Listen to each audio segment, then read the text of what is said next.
Okay, we're gonna start in 3, 2, 1. Hello there, and welcome back to Fourth and Inches. We're here with another very exciting episode, and this time I promised I have guests, and they're actually here. It's true. I'm 7. I was gonna say I should have been like, oh, you should introduce yourselves. That would have been a better segue. It's all right. It's all right. Yeah, I'm new to this that's whole right. hosting, and obviously, as far as I know, none of you have been in a podcast ever. So let me restart that. No, of course. This sounds like a nice All cutting point. I'll cut that out. So go ahead, introduce yourselves. right. I'm 7. I also go to NJIT here with Alex. And my name is Ryan. I go to I think you cut out there, which is good. We don't want to know where you go to college because it's not NJIT. Wow. Just kidding. He goes to Manhattan College. I don't know if it cut out or not there. And obviously, I am Alexander Bonfanti. I am the host of this glorious show. And if you are listening to this episode, you somehow enjoyed the last episode. So I appreciate that. And you're back for more content. So the game of this episode, I thought, as I predicted, it would be Titans Chiefs. But instead, believe it or not, it is the Bills at the Jets. And that game was it was an interesting game to say the least, and it was to show us if the Jets would be legit or not, because it's a very questionable week they had before against the Patriots. With Zach Wilson just not seeing ghosts, but he was definitely spooked by the Patriots defense, and this was to see if Buffalo could keep that momentum going and play some consistent football. Which, spoiler alert, they ultimately didn't. The Jets upset the Bills, and, as you saw Robert Saleh on the sideline, it looked like his Super Bowl from how excited he was after that game. So that's enough of me talking. What were your guys' opinions on the game? It was very hard to watch as a Bills fan. Uh, I think we've been injured a lot, and I think that we've been exposed with our run defense. If we don't have a lead, or if Josh isn't playing, lights out and consistent crazy football, then yeah, we're gonna lose if we don't clean stuff up. Yeah, I thought this was a very interesting game. I don't think the Jets are legit. I think this is a fluke. I mean, 100 times out of, I don't know, 100, the Bills are going to win, but this one's losing. And it has to be because of their injuries, because the Jets are not cut out on offense to keep up with them on a normal game. So.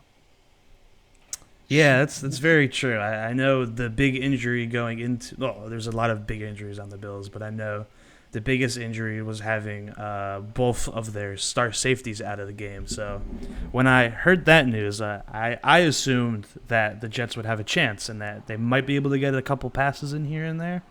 And ultimately they did. I think it was mainly Garrett Wilson.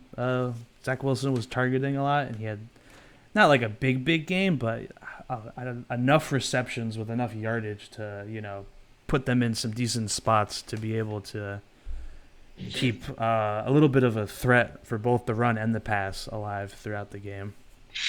And Yeah, that's true. yeah, like definitely like you said, Seven. I think the Bills, they're very injured right now, and it shows. That was one of the games, not vintage Josh Allen, but what Allen used to do by carrying your offense and having nobody else pick up any of the workload with him, and it kind of showed us like one of the best additions was getting Diggs to pair with Allen, because that helped Allen have a target, and it helped development of Gabe Davis step up a little bit. And even I would say McKenzie a little bit is kind of not as big of a step up as Gabe Davis, but definitely more of a step up with that addition. But yeah, nobody really wanted to help Josh Allen out in the second half there. It was mainly as soon as the Bills, not the Bills, as soon as the Jets adjusted to Diggs, like nobody else really seemed to want to step up and do anything. Obviously, Diggs had a couple plays here and there, but for the most part, they neutralized him in the second half, really. Yeah, that's true. Plus the ugly interception from the first drive of the game. Oh my God, that was terrible. Oh yeah, definitely. Allen had a couple big interceptions in that game. He just definitely like it looked like you thought when the Jets kicker when he fell for the start of that and like the ball was immediately at your 45, you're like, "Oh boy. The Bills are just going to just thrash the Jets this entire game." But then like you just mentioned that ugly interception kind of like completely flipped it to the Jets and they're like, "Okay, we might be able to play ball here still. It's not necessarily over yet." Yeah, I think we have to give a lot of credit to the Jets defense, though. It's like they've really stepped up these past few weeks. I mean, Oh yeah, five definitely, definitely. and picked off Allen twice. I mean, that's no small feat. So they definitely have a legit defense. It's just their offense is questionable most days. Yeah, I would say we definitely just gave them the opportunities that they needed to win. I think it was more like um, they were allowed to run the ball just because the score wasn't too crazy big, and because they could run the ball, they could take advantage of our injuries. I was watching the tape and I saw the same safety get burned on a run play at least 3 times for like 15 yards each. It was pretty bad. But when you get injured, what can you do? It's hard to win. Yeah, no, definitely like again, credit to the Jets defense cuz like we've been saying this whole time, they have been playing some very good football. I don't know what Robert Saleh did this year compared to last year, but historically they were an awful defense last year. And then now all of a sudden, all puns intended, they got the sauce on the defense. Oh yeah, he definitely lit it up that game. Oh my god. It's not just that, like every game. Just he's like, I remember we were talking like for the draft when like when we saw they drafted him, I know like you kind of are like, uh oh. I thought the same because I know in college he was lighting it up, and then as soon as the Jets get him, that was a huge addition to them so far this year. Yeah, I mean that Yeah. move makes sense when you're in a division with the Dolphins who have Tyreek Hill and all of them, and then the Bills with Diggs and Allen. Like you gotta have a corner like that. Oh yeah, no, like as long as he stays healthy, he's only gonna get better. Like he's just a rookie. He's not even like doesn't have that much muscle on him. Imagine like if he bulks up a little bit, like he could be like a scary threat for years to come. And Oh again, yeah. yeah, since like you mentioned, it's they're we're in the same division with him, so we're gonna have to play him twice a year. So eventually, he'll burn us, but hopefully, I'm sure you guys will have an easier time adapting to him than the Patriots will, because we Yeah, you could say we're that again. we're something right now. It's but we're not here to talk about the Patriots. Yeah, I Yeah, think I think Sauce is a shoe in for defensive rookie of the year. I think it's easy. definitely. I want to He's say up there. yes, but the what was it?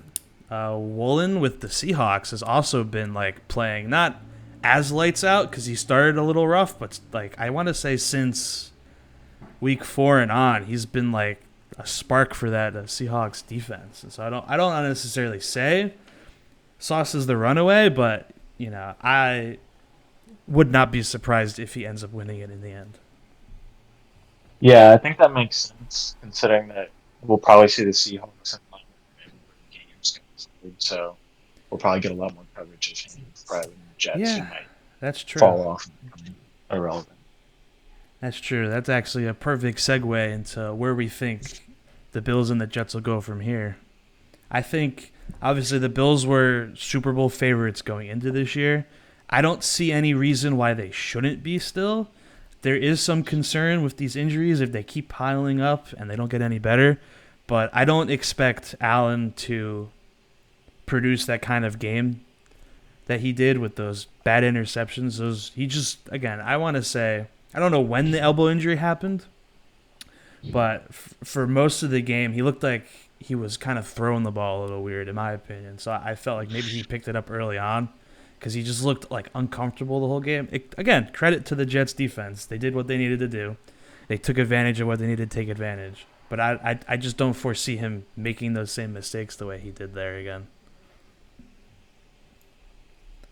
And then in terms of the Jets, I can't tell if they're still like legit or not. Obviously, it's no easy feat to knock the Bills off, but the Bills kind of like helped them out there with the mistakes they were making. So it's hard to tell if the Jets are legit or not, especially because you never know what kind of offense is going to show up on the field for them each week. That's true. You could get the Wilson that's going to throw the 3 interceptions. You could get the Wilson that will take care of the ball and just take the throws that are there and have the running backs actually contribute the whole game if the score's not that far out of hand. But you never know still. So it's hard to see where they're going to go. It is very interesting, though, that the AFC East is wide open for either team to win it still. Actually, all 4 teams could potentially win it, even though I don't see the Patriots winning it. But it's open. It's definitely Yeah. open.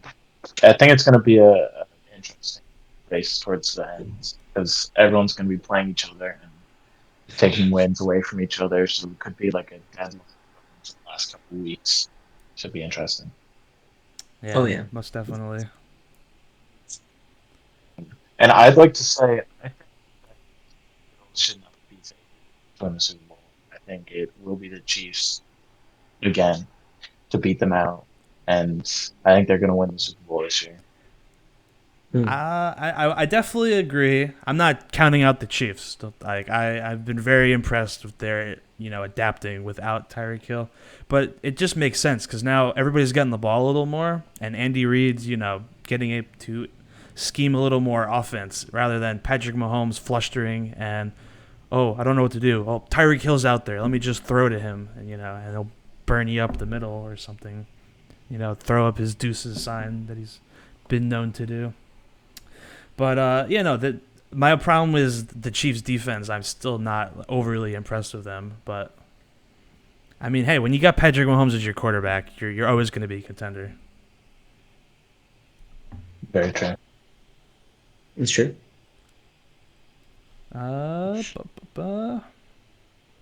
Yeah. So some injuries. Obviously, Josh Allen's injury is definitely the biggest concern going forward for Buffalo as well. I think what is it? They're playing the Vikings this week.